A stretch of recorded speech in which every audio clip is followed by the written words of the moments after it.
That blood pressure number from your last doctor's visit, the one that either scared you or let you breathe easy, may not be telling you the truth. And I don't mean your doctor did anything wrong.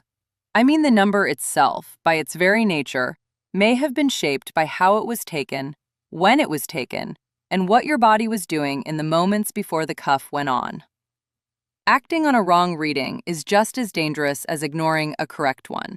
So by the time we're done here, you'll understand exactly why a single office reading can mislead you, what the distortions are, and, most importantly, how to get a blood pressure number you can actually trust. I want to be clear up front about why this matters.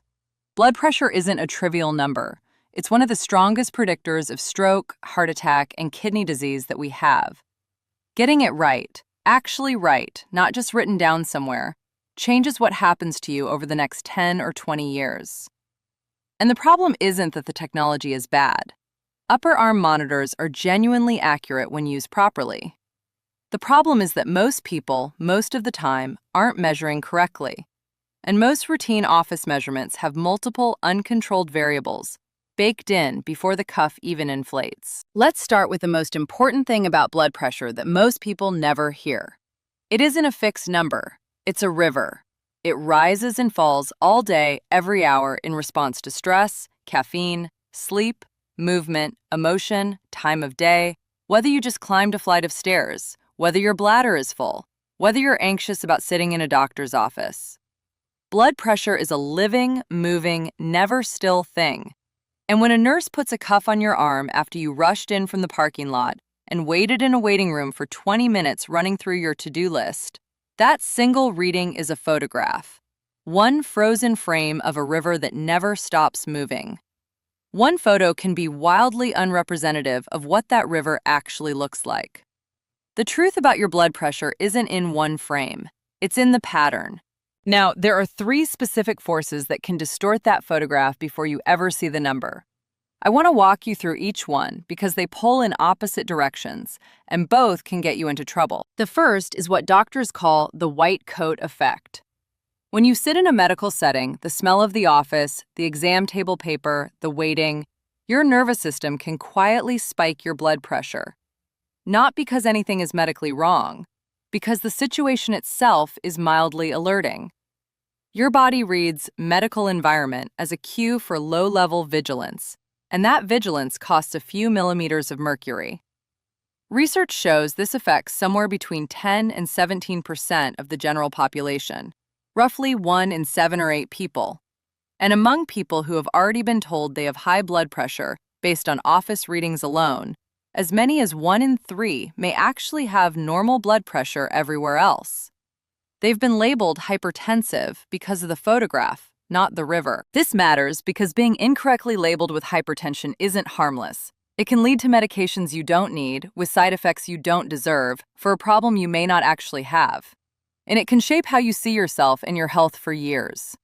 A label attached to a distorted photograph is a label worth questioning. The second force is the one that worries me more, because it runs in the other direction, and it's the one that gets missed. It's called masked hypertension. This is the opposite of the white coat effect. In a medical setting, the reading looks completely normal, a clean bill of health. But at home, at work, under the actual pressures and patterns of real daily life, blood pressure is high, and has been high the whole time. Office measurement gives you a false reassurance, while real damage quietly continues. And here's what makes masked hypertension genuinely alarming. Research comparing it to sustained high blood pressure finds the cardiovascular risk is nearly the same. People with masked hypertension have roughly double the rate of serious heart and cardiovascular events compared to those with truly normal blood pressure, similar to people who have sustained hypertension that everyone can see. They just don't know it because the one measurement everyone is relying on, the office reading, keeps coming back fine. The third distortion doesn't require a medical setting at all. It's pure technique. Even if you're sitting calmly at home with a perfectly good monitor, the number can be off by more than you'd ever guess, just from how the measurement is done. And I want to go through these specific errors because each one has a real, measurable effect on your reading. Start with cuff size. If the cuff is too small for your arm, And this is more common than you think because many home monitors come with a standard cuff that doesn't fit larger arms. Your reading can be falsely elevated by up to 10 to 20 millimeters of mercury. Think about what that means.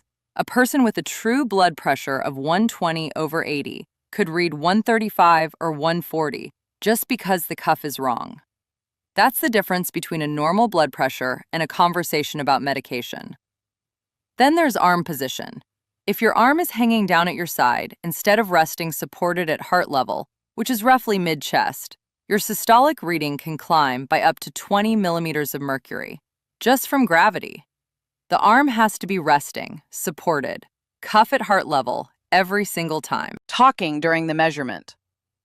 If you're chatting with a nurse or asking a question or answering one, your systolic blood pressure can jump by up to 15 to 19 millimeters of mercury.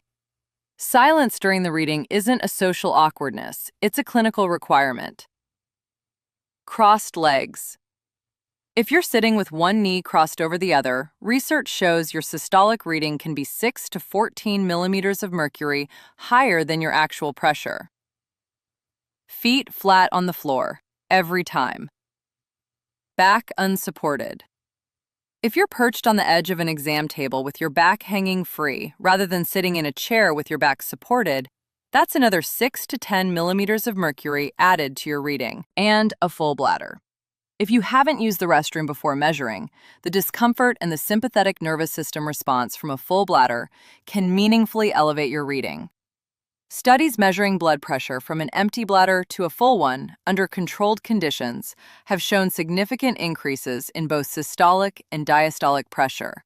Your body's autonomic nervous system is working hard, and that work shows up in the number.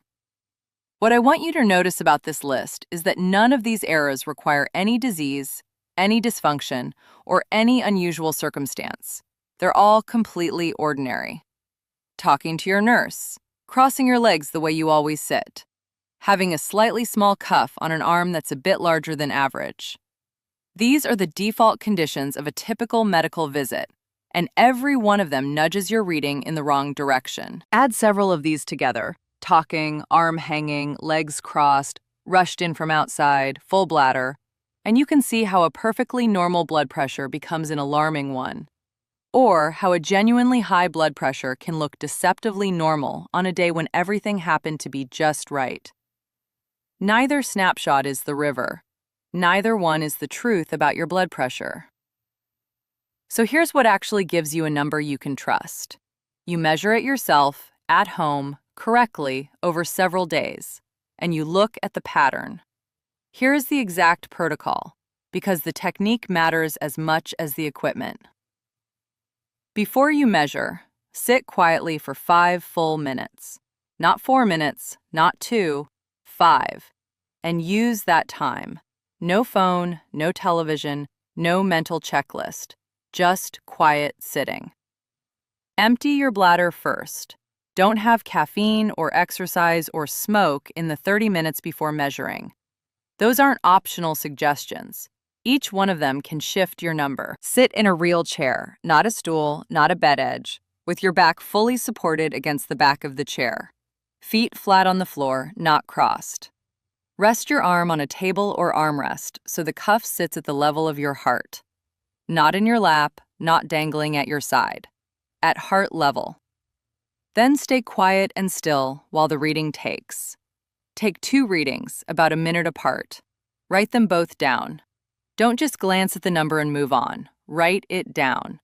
Measure in the morning before you've had breakfast or taken any medications, and again in the evening. Do this for at least 5 to 7 days. What you're collecting isn't reading, it's a record, a pattern, the actual shape of your river, not a single photograph.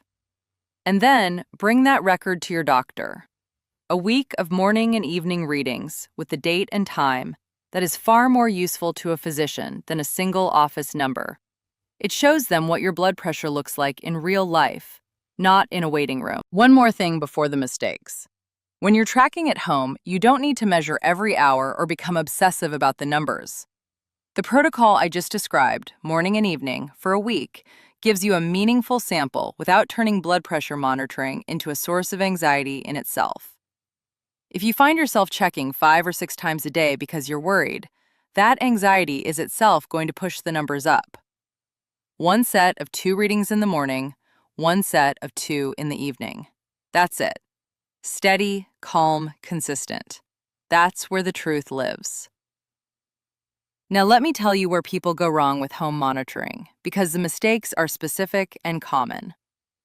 The biggest mistake is making a big decision, changing a medication, stopping a medication, deciding you definitely have or definitely don't have a problem, based on a single reading. One reading is one photograph. You need the pattern. The second mistake is measuring at home, but measuring incorrectly. People check their blood pressure right after they wake up, before they've settled, or mid-afternoon after 2 cups of coffee, or while watching something stressful on their phone, arm in their lap, legs crossed, back unsupported. You've changed the equipment, but you've kept all the errors. The number is still unreliable. The third mistake, and this is the one that lets masked hypertension slip through, is relying only on office measurements and never cross-checking them at home. If your office reading is consistently normal, but you have risk factors, or you feel something is off, or your family history is strong, it is completely reasonable to track your blood pressure at home over a week and see whether the pattern tells a different story. A disagreement between what your office reading says and what your home record shows is itself important clinical information. It's not a reason to panic. It's a reason to have a real conversation with your doctor. The fourth mistake is trusting a wrist monitor as your primary device. Wrist monitors are highly sensitive to the position of your wrist relative to your heart, and small deviations can produce large errors. Research shows systolic readings from wrist monitors can average 5 or more millimeters of mercury higher than upper arm readings. And in some cases, the difference reaches 20 millimeters or more. The standard recommendation from the American Heart Association and the American Medical Association is a validated upper arm cuff monitor with the appropriate cuff size for your arm. That's what you want. Before I wrap up, I want to be honest with you about what this is and what it isn't. Everything I've said here is designed to help you bring better information to your doctor, not to replace that conversation. If your home readings are consistently and significantly elevated, or you have symptoms you're concerned about, that is a prompt to talk to your doctor sooner, not a reason to manage things on your own. If you're already on blood pressure medication, don't adjust your dose based on home readings without talking to your physician first. And if you're not sure whether your numbers are a concern, the answer is to bring the record in, not to guess.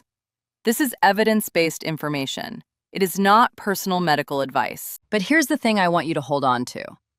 A single blood pressure reading is a photograph of a river that never stops moving. One photograph, taken in a fluorescent-lit office after a rushed morning, by a nurse who asked you 2 questions while the cuff was inflating, while you sat with your back unsupported and your legs crossed, that photograph may have very little to do with the actual river. And the river is what matters. You deserve the whole river, not one frame. So here's what I want you to do this week. Morning and evening, 5 minutes sitting quietly, feet flat, back supported, arm at heart level, empty bladder, no caffeine for 30 minutes, silence during the reading. 2 readings a minute apart. Write every number down. Do it for 5 to 7 days. And then bring that record to your next appointment. That's it. That's the entire difference between a guess and a truth. If this changes how you think about that number on the wall, subscribe so the next one finds you. And share this with someone who's been making health decisions off a single reading. That one conversation might be the thing that actually changes their story.